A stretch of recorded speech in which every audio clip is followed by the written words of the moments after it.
Hello Hindi medium academy में आप सभी का स्वागत है। मैं हूं अरुण कुमार यादव और आज इस वीडियो में हम देखेंगे गणित कक्षा 8 का जो अध्याय 8 है राशियों की तुलना, इसके ऊपर कुछ इंपॉर्टेंट क्वेश्चंस। तो चलिए शुरुआत करते हैं पहले क्वेश्चन से। यहाँ पर देखो जो पहला प्रश्न है इसमें बोला गया है निम्नलिखित अनुपातों को प्रतिशत में परिवर्तित कीजिए। ठीक है, यहाँ पे हमें कुछ अनुपात दिए गए हैं, इनको हमें प्रतिशत में बदलना है। ठीक है ना, इस तरह के क्वेश्चन अक्सर पूछे जाते हैं। तो यहाँ पर देखो अगर मैं बात करूँ इसके पहले हिस्से की, ठीक है, यानी कि ए पार्ट की, तो इसमें मुझे कितना दिया हुआ है, इसमें दिया गया है 3:4। ठीक है, तो देखो जब भी अनुपात से आपको प्रतिशत में बदलना हो तो आप क्या करोगे, अनुपात में जो पहले लिखा है उसे ऊपर लिखो, जो बाद में लिखा है उसे नीचे लिखो। ठीक है, तो यहाँ से आपको भिन्न मिल जाएगी। ठीक है, जो इस अनुपात के समान होगी या समतुल्य होगी। उसके बाद आपको क्या करना है, क्योंकि आपको प्रतिशत में बदलना है, ठीक है, तो प्रतिशत का निशान लाने के लिए आपको क्या करना होता है, आपको 100 से गुणा करनी होती है, यानी कि प्रति 100 में कितना होगा। जैसे ही आप 100 से गुणा करो यहाँ प्रतिशत का निशान लगा सकते हो। इसके बाद देखो यहाँ से 4 का पाड़ा एक बार करो। ठीक है, 4 दूनी 8, 10 में से 8 गया, 2 के आगे 0 यानी 20, 4 पंजे 20। तो यहाँ पे बचा 25, यहाँ बचा 3, 25 गुणा में 3 कितना होता है, 75।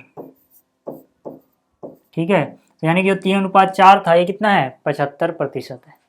ठीक, चलिए ये पहला हिस्सा था। अगर मैं बात करूँ इसके दूसरे हिस्से यानी पार्ट बी की, तो यहाँ पर कितना दिया गया है, 2:3। इसको भी हम ऐसे ही करेंगे, 2 ऊपर 3 नीचे। ठीक है, मैं सीधा ही कर दे रहा हूँ अब यहाँ पर गुणा किससे, 100 से। जैसे ही 100 से गुणा किया यहाँ पे प्रतिशत का निशान आ जाएगा, तो ये 100 गुणा में 2 यानी 200 बटे में 3%। ठीक है, अब आपको क्या करना है, आपको इसको भाग कर लेना है। ठीक है ना, जो 200 है इसको 3 से भाग करोगे, 3 छक 18, यहाँ बचा 2। ठीक है, 0 लगाया, फिर 3 छक 18, यहाँ कितना बचा 2, यानी 66 सही 2/3%। ठीक है, मिश्र भिन्न में कैसे बदलोगे, जो यहाँ पे है वो पहले लिख दो, ठीक, जो नीचे बच रहा है वो ऊपर, जिससे भाग दिया था वो नीचे, तो इतने प्रतिशत ये हो गया इसका दूसरा वाला हिस्सा। ठीक है, चलिए अब बात करते हैं इसके दूसरे प्रश्न की।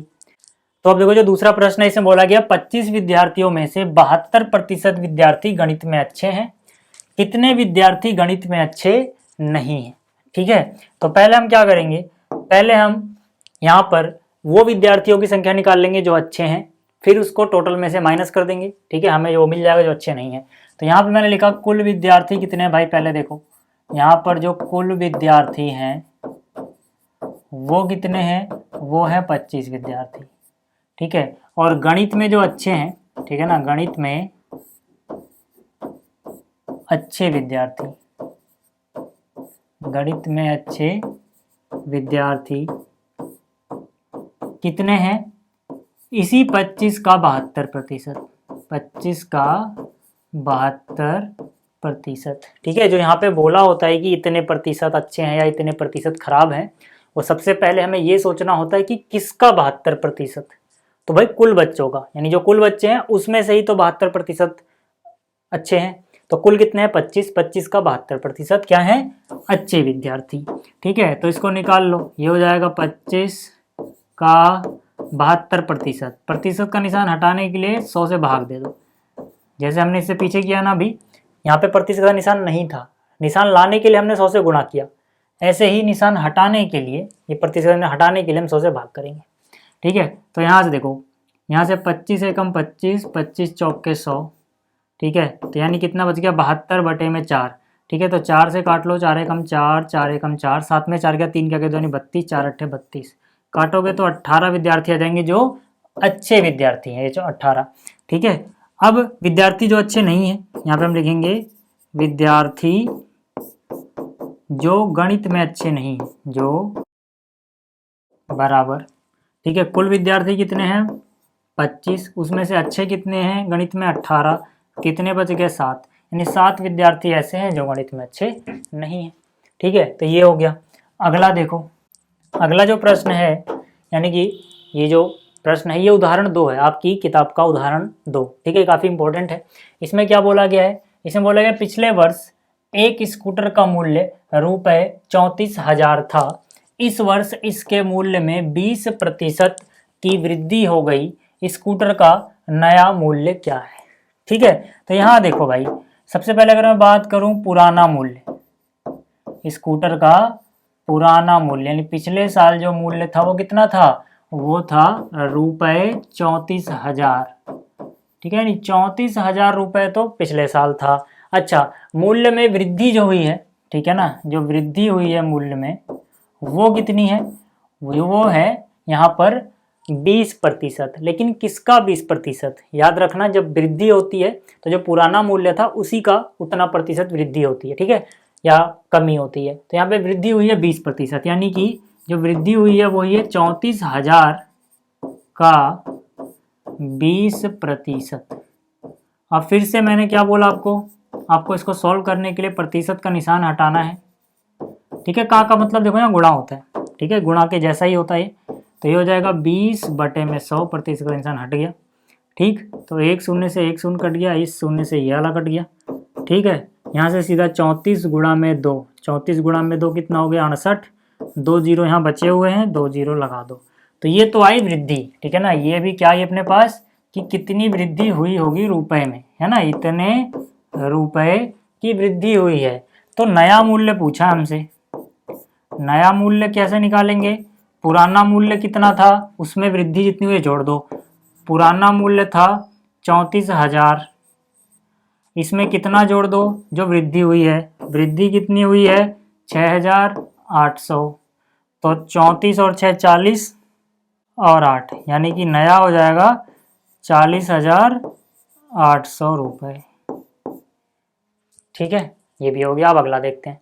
ठीक है, अगला प्रश्न जो है उसमें बोला गया है ₹840 अंकित मूल्य वाली एक वस्तु ₹714 में बेची जाती है, बट्टा और बट्टा प्रतिशत कितना है। तो यहाँ पर देखो जो अंकित मूल्य है, ठीक है, वो हमें बताया गया है। अंकित मतलब जो लिखा रहता है, ठीक है, जैसे आपने कोई बिस्कुट का पैकेट खरीदा तो उस पर जो अंकित मूल्य होगा, जो लिखा रहेगा, उसे हम बोलेंगे अंकित मूल्य। ठीक है, तो जो अंकित मूल्य है यहाँ पर कितना है 840, ठीक है ना, इतने रुपए।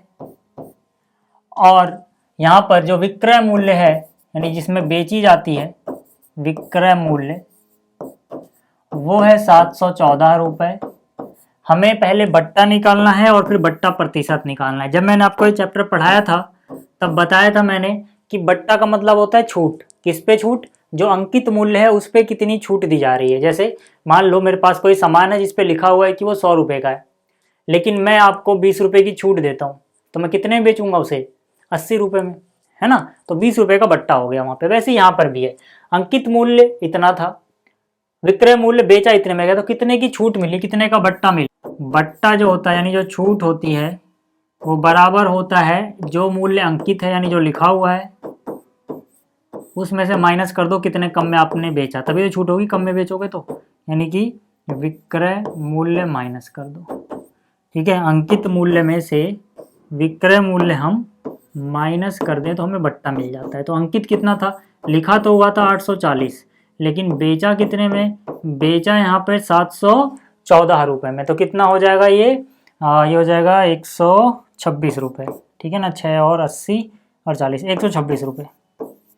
तो 126 रुपये तो बट्टा मिल गया हमें। अब बट्टे का प्रतिशत भी निकालना है। ठीक है, तो बट्टा प्रतिशत कैसे निकाला जाता है, देखो बट्टा प्रतिशत निकालने के लिए आप ऊपर लिखते हो बट्टा, नीचे लिखते हो बट्टा। किस पे दिया गया है आपको याद रखना है, बट्टा हमेशा अंकित मूल्य पे दिया जाता है, तो नीचे हमेशा यहाँ पे अंकित मूल्य आएगा गुणा में 100। ये होता है बट्टा प्रतिशत निकालने का फॉर्मूला। ठीक, तो यहाँ से बट्टा कितने का है 126 रुपये का, अंकित मूल्य कितना था 840 रुपये, गुणा में कितना है 100। ठीक,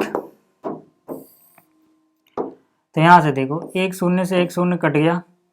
ठीक है, 14 से कट जाएगा आराम से, 14 का पहाड़ा 6 बार पढ़ोगे 84 आएगा, 14 का पहाड़ा 9 बार पढ़े 126 आता है। फिर ये 3 से कट जाए, तो पहले उतार लूँ साफ साफ, नहीं तो घिच भी जाएगी। ठीक है, ऊपर देखो 9 बचा हुआ है, नीचे यहाँ 6 बचा हुआ है, गुणा में 1 जीरो कट गया, 10 बचा हुआ है। अब काटे तो 3 से काट दो, 3 तिया 9, 3 दूनी 6, 2 एकम 2, 2 पंजे 10, यानी इधर 3 बचा इधर 5 बचा, 3 गुणा 5 यानी 15। तो 15% का बट्टा दिया गया यहाँ पे। ठीक, ये भी हो गया। अगला प्रश्न देखो। ठीक है, अगला जो प्रश्न है, ठीक है, ये उदाहरण 5 है, ये भी काफ़ी इंपॉर्टेंट है। इसमें बोला गया सोहन ने एक पुराना रेफ्रिजरेटर रुपए 2500 में खरीदा। मतलब 2500 में वो कोई पुराना फ्रिज या रेफ्रिजरेटर खरीदता है, उसने रुपए 500 उसकी मरम्मत पर खर्च कर दिए और फिर कितने में बेच दिया, 3300 में बेच भी दिया। अब हमें बताना है कि उसको लाभ हुआ है या हानि और प्रतिशत निकालना है उसका। ठीक है, तो यहाँ पे देखो सबसे पहली बात, अगर मैं बात करूं कुल क्रय मूल्य, याद रखो मैं यहाँ पे क्रय मूल्य नहीं लिख रहा, मैं लिख रहा हूँ कुल क्रय मूल्य। कुल क्रय मूल्य मतलब उसने टोटल मिला के कितना खर्च किया तब उसको वो फ्रिज मिला, है ना, उसने खरीदने के लिए टोटल कितना पैसा दिया। तो देखो यार, सीधा सीधा 2500 रुपये तो दिया उसको खरीदने के लिए, लेकिन फिर 500 रुपये अलग से लगाने पड़े उसकी मरम्मत के लिए। तो भाई एक तरह से उसे फ्रिज 2500 की थोड़ी ना पड़ी, उसे फ्रिज पड़ी 2500 प्लस 500 रुपये, यानी कि कितने की, 3000 रुपये की। क्योंकि शुरुआत में तो देखने में क्या लग रहा है कि 2500 में खरीदा, लेकिन नहीं, जो मरम्मत वगैरह करवाई उसने वो भी तो खर्चा जोड़ेगा ना उसमें। ठीक है, तो मतलब असलियत में उसको जो क्रय मूल्य पड़ा वो इतना था। और हमें पता है विक्रय मूल्य यानी कि जो बेचा उसने वो दिया गया है 3300 रुपये। अब आप खुद दिमाग लगाओ यार कि भाई अगर आप कोई चीज 3000 रुपये में खरीदो टोटल मिला के और 3300 रुपये में बेच दो तो आपका फायदा ही तो होगा भाई, 300 रुपये का क्या होगा फायदा, यानी यहाँ उसे लाभ हुआ है। ठीक है ना, यहाँ उसे लाभ हुआ है। आप चाहो तो यहाँ डायरेक्ट भी दिख रहा है 300 रुपये का फायदा हुआ है ना, सीधा लिख दो 300, या फिर अगर आप अच्छे से करना चाहते हैं तो यहाँ पे आप लिखोगे लाभ जब होता है तब विक्रय मूल्य बड़ा होता है, यानी विक्रय मूल्य में से क्रय मूल्य घटाओगे। ठीक है, विक्रय मूल्य कितना है 3300 का, क्रय मूल्य कितना है 3000, कितना आ गया 300। फिर से बोल रहा हूँ, डायरेक्ट आप 300 भी लिख दो यार ऐसे प्रश्न में। ठीक है ना, इतने रुपए, जरूर नहीं इतना तामझाम करना। ये हो गया। अच्छा, अब हमसे लाभ प्रतिशत भी पूछा गया था भाई। क्या पूछा गया था कि लाभ प्रतिशत भी निकालो। लाभ प्रतिशत कैसे निकालते हैं, ऊपर आता है लाभ कितने का हुआ, नीचे हमेशा याद रखना, नीचे हमेशा क्रय मूल्य आता है, विक्रय मूल्य मत लिख देना, गुणा में 100। ये आप करोगे तो ये प्रतिशत बन जाएगा। ठीक है, तो आप देखो लाभ कितने रुपए का हुआ, 300 का। ठीक है, क्रय मूल्य यहाँ पे कौन सा है, कुल वाला है ना, याद रखना कुल क्रय मूल्य। तो कुल क्रय मूल्य कितने का था, 3000 रुपये का, गुणा में क्या 100, इतने प्रतिशत का लाभ होगा भाई। ठीक है, तो यहाँ से 2 जीरो से ये 2 जीरो गया, 1 जीरो से 1 जीरो, 30 ऊपर बचा, 3 नीचे, यानी 10 है ना, 30/3 यानी 10 यार, काटोगे तो 10% आ जाएगा। ठीक, तो ये भी हो गया। अब देखते हैं अगला प्रश्न क्या है। देखो ये है अपना अगला प्रश्न। इसमें क्या बोला गया है, इसमें बोला गया है मीनू ने 2 पंखे 1200 रुपये प्रति पंखे की दर से खरीदे। याद रखना यहाँ पे प्रति लिखा है, मतलब दोनों में से हर एक का दाम 1200 है। 1200 में दोनों नहीं आए, एक 1200 का है दूसरा भी 1200 का है, यानी दोनों मिला के तो 2400 के। ठीक, उसने एक पंखे को 5% हानि से और दूसरे पंखे को 10% लाभ से बेचा। प्रत्येक पंखे का विक्रय मूल्य ज्ञात कीजिए और उसके बाद कुल लाभ अथवा कुल हानि भी ज्ञात कीजिए। तो यहाँ पर देखो प्रत्येक का मूल्य 1200 है, यानी कि अगर मैं बात करूं यहाँ पर, ठीक है, मान लो जो 2 पंखे हैं, मैं एक को बोल रहा हूँ पहला, दूसरे को बोलूंगा दूसरा, तो पहले का क्रय मूल्य ये अपने को पता है कितना है, 1200 रुपये। ठीक, ऐसे ही दूसरे का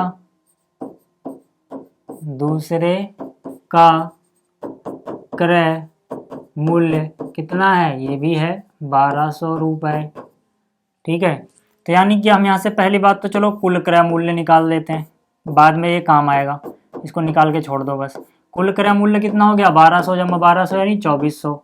ठीक है, दोनों को मिला के कितना आ गया, 2400 रुपये। ठीक है, दोनों को मिला के आया। चलो अब बात करते हैं पहले पर। ठीक है, उसने एक पंखे पर 5% की हानि करी। ठीक है, तो पहले पर हानि।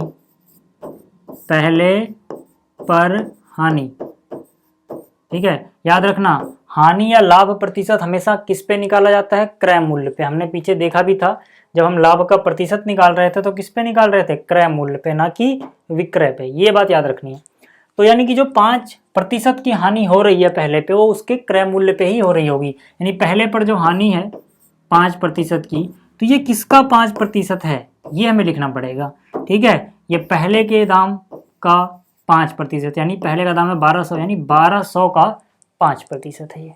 ठीक है, तो 1200 का 5% कैसे निकलेगा, 1200 का 5/100, 2 जीरो से 2 जीरो कट गया, यहाँ बचा हुआ है 12, यहाँ बचा हुआ है 5, 12 गुणे 5 यानी 60, यानी 60 रुपए का तो भैया पहले पे हानि हुई है।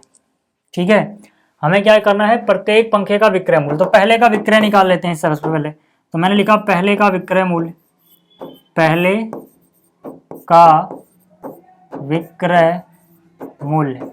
ठीक है, देखो विक्रय मूल्य हम कैसे निकालेंगे, सोचो यहाँ पे इसे हानि हुई है, क्या हुई है, हानि, तो क्रय मूल्य जो भी था, यानी जितने में खरीदा था उतने में से हानि माइनस कर दोगे, क्योंकि हानि हुई है ना, तो जितने में खरीदा होगा, ठीक है, उतने से इतना कम बेचा तभी तो हानि हुई।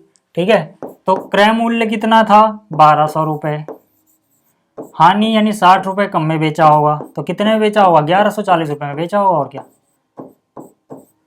ठीक, ऐसे ही अगर मैं बात करूं दूसरे की, तो दूसरे पर लाभ, दूसरे पे तो लाभ हुआ था ना, दूसरे पर लाभ, दूसरे पर लाभ क्या था, दूसरे का दाम वो भी 1200 ही है, इसका कितना 10%, तो इसको तो कैलकुलेट करने की जरूरत भी नहीं है, सीधा लिख दो 120 रुपए। क्यों लिख दो यार, देखो 1200 का अगर 5% 60 होता है, 5% 60 है, तो 10% 5 का डबल हो गया, तो 60 का डबल 120, ऐसे सोच सकते हो। ठीक है, अच्छा, तो यहाँ पर दूसरे का विक्रय मूल्य कितना हो जाएगा, दूसरे का विक्रय मूल्य कितना होगा, जो भी दूसरे का क्रय मूल्य था यानी कि 1200, ठीक, लाभ हुआ है तो लाभ को जोड़ दो, जैसे हानि पे घटाया था इसको जोड़ोगे, तो 1200 और 100 यानी 1320 रुपए में दूसरा वाला बेचा होगा। अच्छा, कुल विक्रय मूल्य कितना आएगा दोनों का मिला के, क्योंकि हमें कुल भी निकालना था, कुल विक्रय मूल्य, ठीक है ना, कुल विक्रय मूल्य कैसे, पहले का विक्रय मूल्य जो कि 1140 था, प्लस में दूसरे का विक्रय मूल्य जो कि 1320 रुपए है, तो 11 और 13 24, 40 और 20 60, यानी 2460 रुपए का, ठीक है, कुल विक्रय मूल्य है। तो देखो कुल क्रय मूल्य कितना था 2400, 1200 का एक, 1200 का एक, यानी दोनों मिला के जब खरीद रहे हैं तो 2400 रुपए खर्च हो रहे हैं, दोनों मिला के बेचा जब तो 2460 रुपए, तो यहाँ पे लाभ हुआ है ना, बेचा ज्यादा में है, तो हम बोलेंगे कुल लाभ, कुल लाभ, कुल लाभ कितना, यहाँ पर देखो कुल विक्रय मूल्य 2460 का, कुल कितना 2400 रुपए का, कितने रुपए का हुआ है 60 रुपए का। अगर इसका प्रतिशत निकालना है, ठीक है, कुल लाभ का प्रतिशत अगर निकालना हो आपको, तो कैसे निकालोगे, कुल लाभ कितना हुआ 60 रुपए का, कुल क्रय मूल्य नीचे आएगा 2400, गुणा में क्या 100, ये बन गया प्रतिशत। तो 2 जीरो से 2 जीरो यहाँ पे क्या करोगे, उड़ा दोगे, और यहाँ पर 6 से काट दोगे तो 10 बढ़ जाएगा, 6 से काटोगे तो 4 बढ़ जाएगा।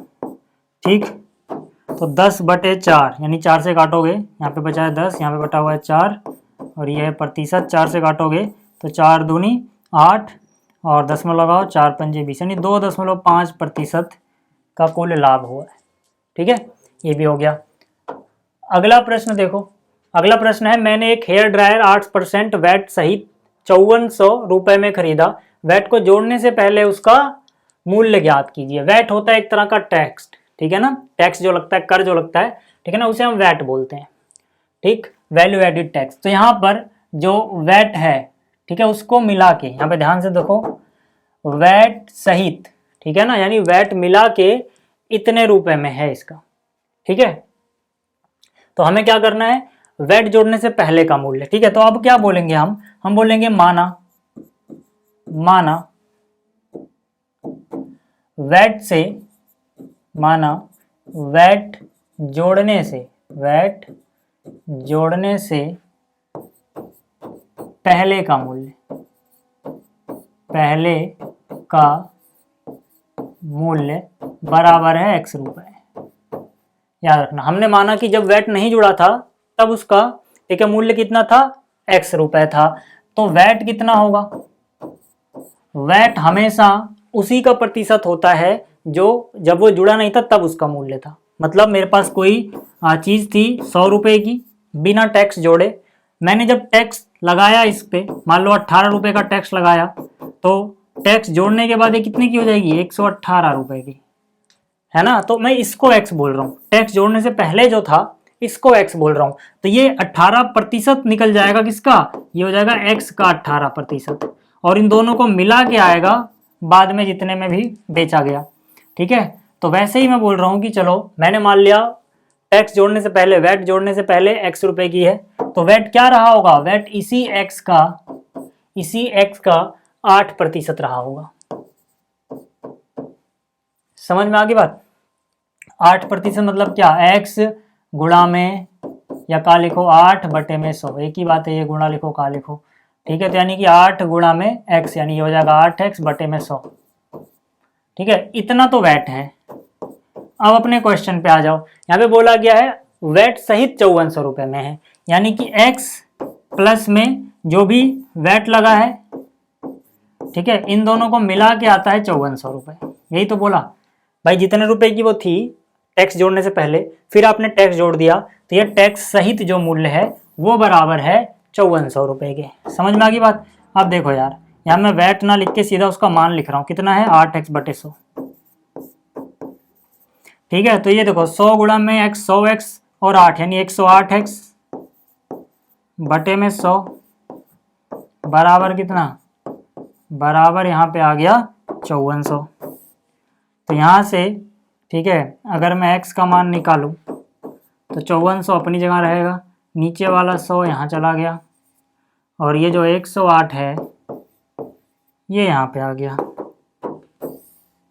ठीक है, अब इसको आप आराम से काट सकते हो। ठीक है, 4 से काट लो, 4 दूनी 8, 4 सत्ते 28, 4 से इसको काटोगे 25 हो जाएगा, 27 एकम 27, 27 दूनी 54 होता है, 2 जीरो लगाओगे यहाँ पे 2 जीरो आ जाएंगे। ठीक है, तो यहाँ से देखो x का मान 50 है, नहीं 500। ठीक है, 200 गुणा में कितना, 25, तो 25 दूनी 50 और डबल जीरो, यानी 5000 रुपये टैक्स जोड़ने से पहले था। ठीक है, टैक्स जोड़ने के बाद 5400 का हो गया, यानी 400 का जो था वो टैक्स था। ठीक, ये भी हो गया। अगला क्वेश्चन देखते हैं, अगला क्या है, अगला देखो ब्याज के ऊपर है। इसमें बोला गया है 12,600 रुपये का 2 वर्ष के लिए 10% वार्षिक दर से चक्रवृद्धि ब्याज ज्ञात करना है, जबकि ब्याज वार्षिक संयोजित होता है। देखो, वार्षिक संयोजित होना, अर्धवार्षिक संयोजित होना, इनसे फर्क पड़ जाता है। ठीक है ना, तो इन सब के बारे में अगर डिटेल में आपको वीडियो देखनी है तो उसका लिंक मैं दे दूंगा, 8.3 जो है वो इसी के ऊपर है। ठीक है, यहाँ पे अगर मैं डिटेल में बिल्कुल जाऊँगा तो बहुत टाइम लग जाएगा। हम इंपॉर्टेंट क्वेश्चन की सीरीज देख रहे हैं तो यहाँ पे मैं डायरेक्ट इसको सोल्व करा देता हूँ, बट अगर आपको सारी चीज़ डिटेल में है देखनी है तो वो लिंक डिस्क्रिप्शन में है। ठीक, चलो यहाँ पे आ जाओ। यहाँ पर देखो, जिस पैसे पे, ठीक है, ब्याज लग रहा है, जो हम दे रहे हैं, उसको हम क्या बोलते हैं, उसको हम बोलते हैं प्रिंसिपल, यानी मूलधन। ठीक है, उसको हम बोलते हैं मूलधन। ये सब मैं आपको एकदम डिटेल में बता चुका हूँ। तो जो मूलधन है वो है 12,600 रुपये। ठीक है ना, और कितने टाइम के लिए, 2 साल के लिए। तो जो समय होता है उसको हम बोलते हैं टी। टी कितना है, 2 वर्ष। ठीक, और जो दर है, किस दर से ब्याज दिया गया है, यानी कि रेट, वो है अपने पास 10% वार्षिक। 10% वार्षिक। अच्छा, यहाँ पे अपने पास मिश्र धन निकालने का डायरेक्ट फॉर्मूला होता है। ठीक है, P1 + R/100 और इसकी घात n। ठीक है, देखो n का मान हमेशा समय के बराबर नहीं होता है। ठीक है, अगर ये भी वार्षिक है और ये भी वर्ष है तब, यानी कि जो ये वार्षिक है और अगर ये वर्ष में है तब n का मान वही हो जाएगा जो समय है, यानी कि n का मान हो जाएगा 2। अगर ये अर्धवार्षिक होता तो हम इसको डबल करके n की वैल्यू लेते, क्योंकि हम ये देखते कितने आधे आधे साल बनते हैं। तो एक साल में 2 बार आधे साल होंगे तो 2 साल में 4 बार हो जाते हैं, यानी n की वैल्यू वहां 4 हो जाती अगर अर्धवार्षिक होता तो। लेकिन अभी ये भी वार्षिक है, ये भी वर्ष है, तो n की वैल्यू वही रहेगी, दर की वैल्यू भी यही लेंगे हम, नहीं तो इसमें भी फर्क पड़ जाता। क्या पड़ता, फिर से बोल रहा हूँ, देखने के लिए आप डिस्क्रिप्शन में लिंक है वो देख लो। ठीक है, तो यहाँ से देखो जो मिश्र धन है वो कितना होगा, यहाँ पे अपने पास, ठीक है, मूलधन कितना है 12,600 रुपये, ठीक है, एक जमा में दर वही कितनी है भाई अपने पास आर यानी 10 बटे में 100, एन की वैल्यू कितनी है 2, ठीक।